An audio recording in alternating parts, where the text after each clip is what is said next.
impamvu navuze yuko umuntu aba agomba gukora igeze inyuma gatoya, umuntu ataba agomba gukora playback nuko ataba afite DJ uri professional uri international. Ntago uzafata umu DJ uri local ngo umuzane mu gitaramo kiri buzemo abantu 1000 cyangwa 2000. Either niba udafite umu DJ uri international koresha live band igucurangire, sibyo uwo mu DJ acuruze ku bantu nawe uburi gucuruza kugira ngo abo bantu bawe banezerwe. Iyo mpamvu nabivuze ya impamvu Bruce Melody ntago nari kumucurangira kuko itwe dufite na live band twazanye. So impamvu rero ngomba gucuranga nuko am international DJ bro.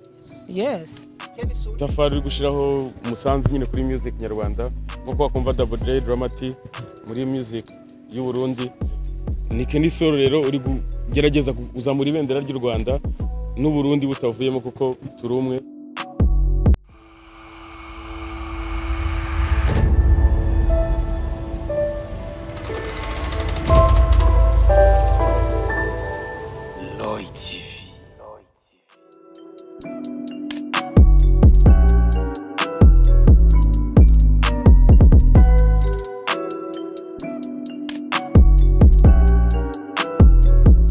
Kenny so yeah, international banga. Oh yes, my people. Oh, my name is Radio. This is Lloyd TV in the place. You know what it is. Oh yes, I'm Mr. Radio. Ndakubwira I'm back again. Oh yes, nagarutse rero hamwe ndakubwira byinshi muri entertainment, hamwe ndakuzanira aba hitmaker kuri micro ya Lloyd TV. Ready easy gentlemen, call us subscribe right now kuri Lloyd TV kugira ngo uzurabona professional interview, uzurahabwa update news tahandi nahanyene ni kuri Lloyd TV. Yes, kuri kamera uri kumena Elfe Carf bro, big up Sarah brother. Yes, bakuzi ba Lloyd TV right now rero uravye ahantu ndi urabona ico naje gukora. Right now tuvugana naje gutegera umwe mu barivyi bakomeye cyane mu gihugu cy'u Rwanda azwi izina rya Kenny Solo. Wumvise ko natanguye Kenny Solo yeah, international.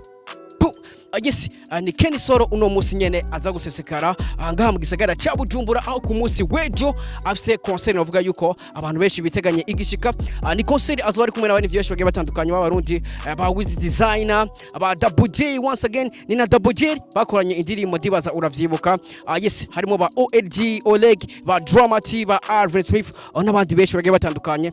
Yes, uno musi rero twagiye kubakira kibuga cy'indege kugira ngo ku musi wejo azobe arifaya. Yes, cameraman. Here we go. Bakunzi ba Lloyd TV. Cameraman, twende. Let's go. Let's go. Kenny Solo yeah. Let's go. Kenny Solo yeah. Let's go, bro. Let's go.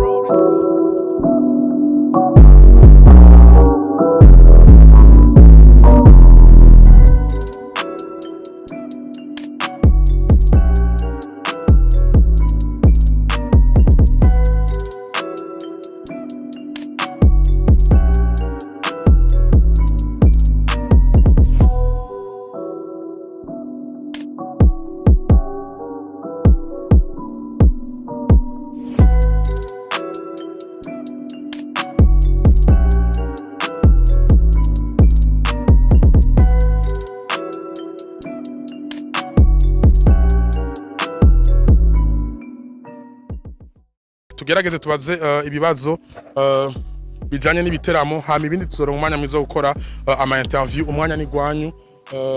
Tubashimira abantu bose bashoboye kuza muri kino kibanza. Ni giteramo kizoba ejo Friday na Saturday mu ntara ya Gitega. Tuzaturi kumwe na Double J, We Love Music, Wiz Design, tuzaturi kumwe na Alvin Dramati n'abandi benshi. Imana baho umugisha. Karibu sana Brian, karibu sana Kenny Solo. Mubanze mwidondore ku Barundi munatubwira ingene muri ko muritegurira bino biteramo n'ingene urugendo rwagenze kuva Kigali gushika mu gisagara cya Bujumbura. Tumeze neza gene Brianne nk'ibisanzwe ngiye hano ni mu rugo kandi ngiyewe iyo ngiye kuza gukorera i Burundi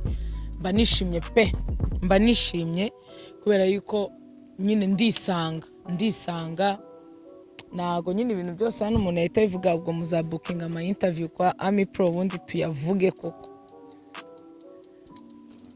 Thank you so much guys. Nakoze cyane kuza.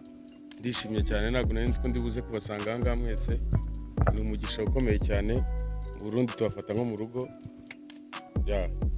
tujanga kubataramira abarundi nibyo twifuje guhera igihe kinini gitambutse ariko right now birabaye umugisha ukomeye cyane ndabashimira ko mwitabiriye mwajanga kutureba kutwakira ya love bitanu bitarenga imbere yo kuza kuja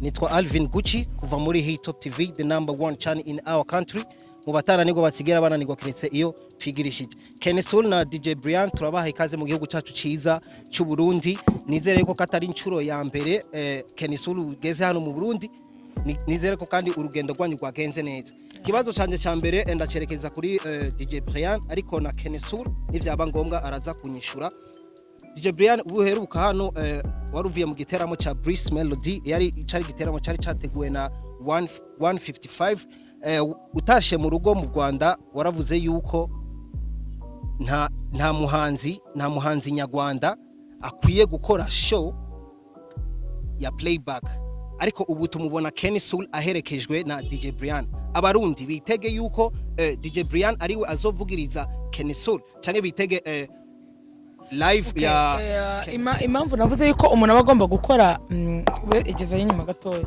umuntu atabagomba gukora playback nuko atabafite DJ uri professional uri international ntago uzafata umu DJ uri local ngo umuzane mu gitaramo kiri buzemo abantu 1000 cyangwa 2000 either niba udafite umu DJ uri international koresha live band igucurangire sibyo uwo mu DJ acuruze ku bantu nawe uburi gucuruza kugira ngo abo bantu bawe banezerwe niyo mpamvu nabivuze ya impamvu Breeze Melody ntago nari kumucurangira kuko itwe dufite na live band twazanye so impamvu rero ngomba gucuranga nuko am international DJ bro yes Kenesoul ugiye kuzohura n'ibihangange bikomeye cyane mu muziki w'u Burundi witeguriye gute abarundi bakuteguriye gute kuri misi ibiri uzokurira kuri giteramo kuri Avenue de l'Arc kuri Miki amen abarundi ndabashaka cyane kubera ko ni experience nje gufata mu Bujumbura mu minsi yashize nari ndi hano nari ndi kureba ukuntu situation biri kugenda hanga ariko right now nje kugaruka ngarutse nk'akazi ndashaka kubabona nyine ndebe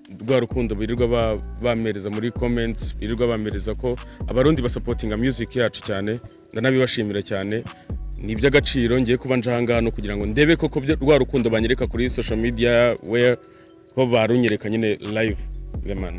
Okay, tubaze ikibazo ca nyuma kabos ikibazo ca nyuma mbere turangiza ubundi munafise ikibazo ngaho Jerome ikibazo ca Jerome Ngizimana bagiye gutarambirwa muri kabisa turashaka kumenya muri make mu gihugu cy'u Rwanda Kenesoul afatwa gute binatume umurundi ariko arumviriza ariko arakurikirana avuga ati nta mvuniro tukagenda gukora Kenesoul afatwa nk'umuhanzi muri rusange nk'umuntu uri gutanga itafari muri music itafari ndakeka mubyumva itafari uri gushiraho umusanzu nyine kuri music nyarwanda nko wakumva Double J Dramati muri music y'u Burundi ni Kenesoul rero uri kugerageza kuzamura ibendera ry'u Rwanda n'u Burundi butavuyemo kuko turi umwe ya nta kikomerezwa cyahatari am Kenesoul nyine uri kugerageza kuzamura nyine music what bazaze hoya nta kiranze kuko nago mfite byinshi ndusha bagenzi banje ariko mfite umusanzu ndi gutanga mfatanyije na bagenzi banje kugira ngo tuzamure music muri rusange yamana yes nuko rero tubashimira abanditsi n'amenyesha makuru kuba mwashoye kuza turi kumwe na Wiz Design turi kumwe na Gusto kuva muri Love Music aba nibo bazokorana na bano ba artiste mubona hano tugira dufate ifoto y'aba artiste mbere yuko tuza kwandana n'ibindi dusabe amenyesha makuru twege kunyuma gato kugira ngo dufate ifoto y'aba artiste bazogaragara kuri show.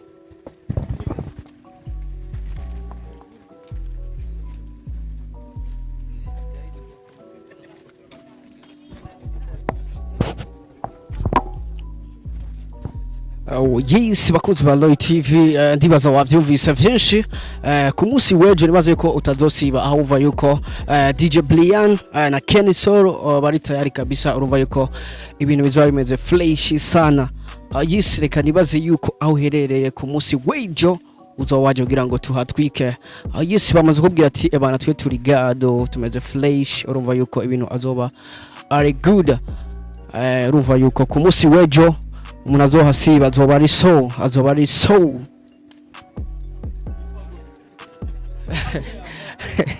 yeah, ubona yuko with designer na we love music bamaze kuhashika, urumva yuko ari ibintu bimaze flash sana. Yes, nka Mr Radio kuva kuri Loy TV, urazi yuko tukuzanira update news, urana yuko ibintu azoba ari amavuta ku munsi w'ejo.